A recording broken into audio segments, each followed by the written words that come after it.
Hello friends, welcome to my channel bake and more. এখন আমের মরশুম, আর এই মরশুমে আজ আমি পাকা আম দিয়ে দারুণ স্বাদের একটি ডেজার্ট রেসিপি বানিয়ে দেখাবো। তা হলো ম্যাঙ্গো পুডিং। এটা বানানো কিন্তু খুবই সহজ, আর বানানোর জন্য খুব বেশি উপকরণেরও প্রয়োজন পড়বে না, আর খেতেও খুব সুস্বাদু হয়। আর এই ডেজার্টটা বানাতে কোনো রকম রং, আগার আগার পাউডার বা জিলেটিন কোনো কিছুরই প্রয়োজন পড়ে না।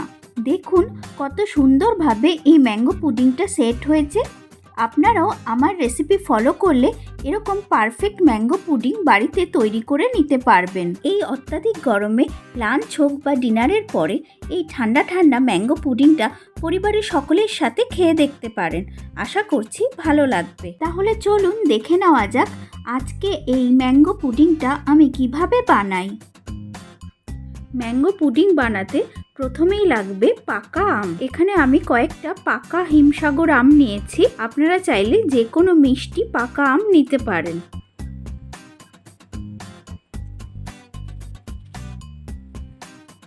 এবার আমি আমের পাল্প বা শাঁসটা বের করে নেব।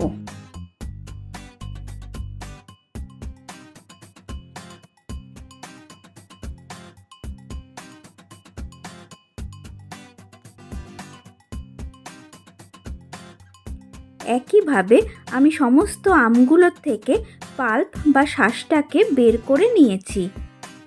এবার একটি বড় মিক্সি নিয়ে তাতে কেটে রাখা আমের টুকরোগুলো দিয়ে দিলাম। এখানে আমি 600 গ্রাম মতো আমের টুকরো নিয়েছি। এবার এতে দিয়ে দেব 150 গ্রাম চিনি। চিনিটা আমের মিষ্টত্ব অনুযায়ী ব্যবহার করবেন। এবার এতে দিয়ে দেব 250 ml দুধ। এই দুধটা আমি আগে থেকে জাল দিয়ে ঠান্ডা করে রেখেছি। এবার এগুলোর আমি স্মুথ পেস্ট বানিয়ে নেব। সমস্তটা স্মুথ পেস্ট বানিয়ে নিয়েছি। এবার আমের এই মিক্সচারটাকে আমি একটু ছেঁকে নেব। বন্ধুরা, আপনারা অবশ্যই মিক্সচারটাকে ছেঁকে নেবেন, কেননা এই মিক্সচারে যদি আমের আঁশ থেকে যায় আর সেটা যদি আমের পুডিংয়ে যায় তাহলে কিন্তু পুডিংটা খেতে মোটেও ভালো লাগবে না। সমস্ত আমের মিক্সচারটা আমার ছেঁকে নেওয়া হয়ে গেছে, আর জালিতে আমের আঁশগুলো আটকে গেছে, এগুলোকে আমি ফেলে দেব। পুডিংটা সেট করার জন্য আমি এখানে এরকম একটি মোল্ড আর একটি স্টিলের বাটি নিয়েছি। আপনারা চাইলে বাড়িতে থাকা যে কোনো কাচের বাটিতেও পুডিংটা সেট করতে পারেন। এবার এই মোল্ডে আমি অল্প রিফাইন্ড অয়েল ব্রাশ করে নেব। এবার ছেঁকে রাখা আম আর দুধের মিশ্রণটা আমি একটি প্যানে ঢেলে দেব।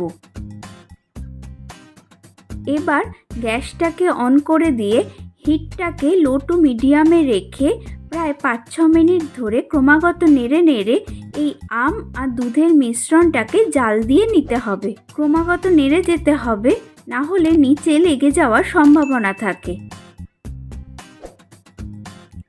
অন্যদিকে এখানে আমি 4 বড় চামচ কাস্টার্ড পাউডার নিয়েছি। আপনারা চাইলে কর্নফ্লাওয়ারও ব্যবহার করতে পারেন। এবার এতে 1/4 কাপ দুধ ঢেলে দিলাম।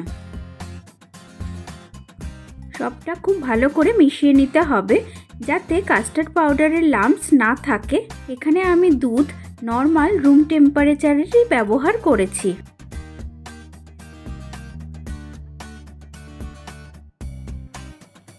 দেখুন প্রায় 4-5 মিনিট পরে এই মিশ্রণটা ফুটতে শুরু করেছে আর কিছুটা গাঢ় হয়ে এসেছে। এবার আমি গ্যাসের ফ্লেমটা বন্ধ করে দিলাম।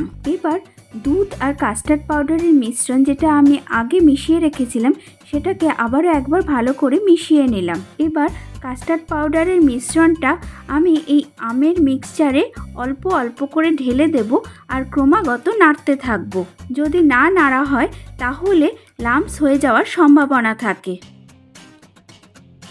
সবটা ভালো করে মিশিয়ে নেওয়া হয়ে গেছে। চেষ্টা করবেন হিটটা বন্ধ করে দিয়ে তারপরে কাস্টার্ড পাউডারের মিশ্রণটা আমের সাথে মেশাতে, তা না হলে সাথে সাথে লাম্পস হয়ে যাওয়ার সম্ভাবনা থাকে। এবার গ্যাসটাকে অন করে দিয়ে আমি হিটটাকে লোতে রেখে ক্রমাগত নেড়ে নেড়ে এই মিশ্রণটাকে আরও জাল দিতে থাকবো, যাতে এই মিশ্রণটা আরও ঘন হয়ে যায়। আমের এই মিশ্রণটাকে কিন্তু একদমই নাড়ানো বন্ধ করলে চলবে না, ক্রমাগত নেড়ে যেতে হবে। হিটটা সবসময় লোতেই থাকবে। দেখুন, লো হিটে প্রায় 4-5 মিনিট ধরে নাড়তে নাড়তে এটাকে আমি জাল দিয়ে নিয়েছি, আর এটা অনেকটা ঘন হয়ে এসেছে। কি করে বুঝবেন যে আপনাদের এই মিক্সচারটা রেডি হয়েছে? তার জন্য একটু মিক্সচার আপনারা হাতা দিয়ে তুলে নেবেন, আর সেটা যদি কন্টিনিউয়াস না পড়ে একটু টাইম নিয়ে পড়ে, তাহলে বুঝবেন আপনাদের মিক্সচারটা রেডি হয়ে গেছে। অথবা একটি চামচের পেছন দিয়েও আপনি এটাকে চেক করে নিতে পারেন। তার জন্য চামচের পেছনে মিশ্রণটাকে লাগিয়ে নিয়ে একটি আঙুল দিয়ে যদি এরকম একটি লাইন ক্রিয়েট করা যায়, আর এই লাইনটা যদি সাথে সাথে মিশে না যায়, তাহলেও বুঝবেন আপনাদের এই ম্যাঙ্গো পুডিংয়ের মিক্সচারটা একদম রেডি হয়ে গেছে। এবার গ্যাসটাকে বন্ধ করে দিয়ে আমি এই ম্যাঙ্গো পুডিংয়ের মিক্সচারটাকে হিট থেকে নামিয়ে নেব। এবার এই মিক্সচারটা আমি মোল্ডে ঢেলে দেব।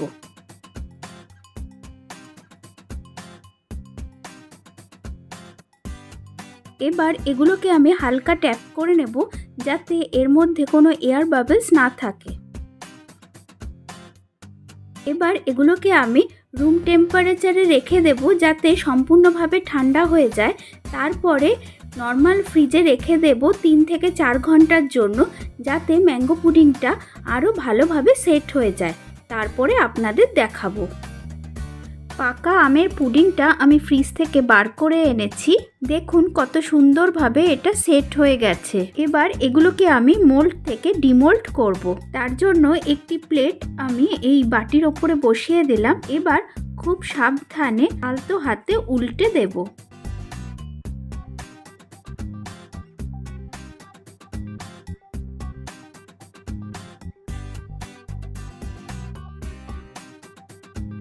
ব্যাস, তৈরি হয়ে গেল দারুণ স্বাদের এই ম্যাঙ্গো পুডিংয়ের রেসিপিটা। এটা কিন্তু ঠান্ডা ঠান্ডা খেতেই বেশি ভালো লাগে। আমি এই ম্যাঙ্গো পুডিংটা ফ্রেশ ম্যাঙ্গো স্লাইস আর একটি পুদিনা পাতা দিয়ে গার্নিশ করে দিয়েছি। রেসিপিটা ভালো লাগলে অবশ্যই লাইক, কমেন্ট আর শেয়ার করবেন।